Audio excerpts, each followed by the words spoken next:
Let me tell you something. You ever trusted somebody with your business, your voice, your audience, your livelihood, only for that same somebody to run off with your money and lie about it under oath? Well, that's what happened to us. This ain't no wrestling angle. Folks, this is real life, real money, real betrayal. And the man behind it? A weasel named Colin Thompson, CEO of Kast Media, a company that turned out to be less media and more con job in a podcasting suit. Back in 2018, me and Brian last, we were just doing what we loved. Talking wrestling, entertaining folks, running the Jim Cornette experience, and drive through like a well-oiled tag team. We signed with Kast Media because they promise what every podcaster wants. Fair ad sales, fair splits, and fair treatment.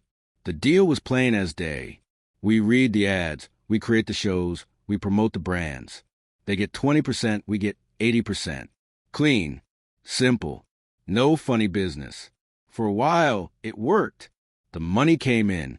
Manscaped, ExpressVPN, Blue Chew. Hell, we sold more ball trimmers than a barbershop in a heat wave.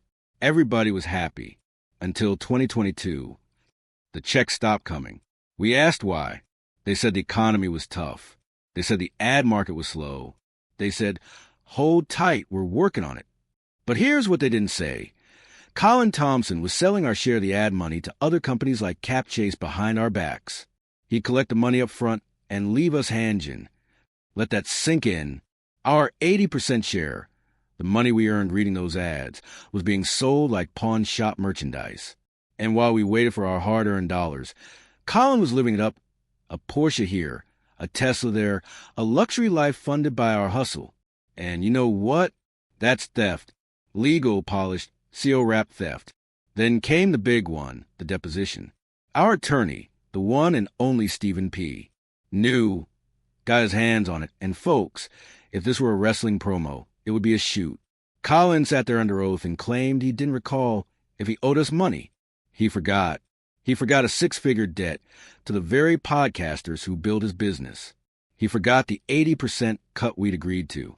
But he sure as hell remembered to buy himself a garage full of luxury vehicles. A Porsche, a Tesla, a classic Mustang.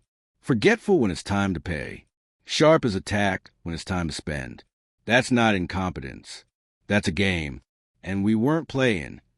Act 4, the industry scam exposed. And we ain't the only ones. Theo Vaughn owed $4 million. Whitney Cummings, Brendan Schaub, Jason Ellis, all stiffed, all screwed, all lied to. This wasn't a bad business decision.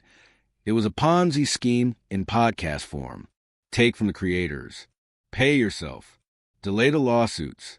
File bankruptcy. Wash, rinse, repeat. And while Kast Media was burning to the ground, Live One CEO Rob Ellen had the nerve to call us up in 2023 and say, hey, sign with Podcast One, we'll give you stock instead of money. Stock. We're not trading our livelihood for monopoly money, pal. So here we are, Jim Cornette, Brian Last, the cult of Cornette, the listeners, the truth tellers. We ain't just mad.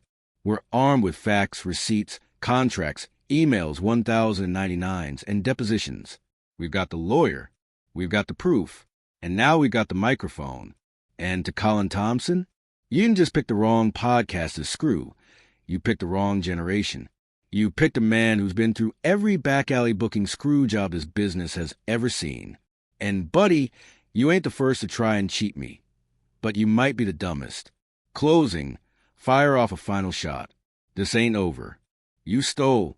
You lied, and you thought silence would protect you. But in this business, silence ain't golden. It's guilty.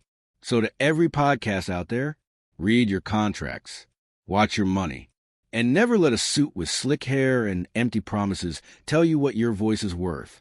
Because when the fans get loud, when the creators get angry, and when the truth gets a mic, even the best liar in the building can't talk his way out.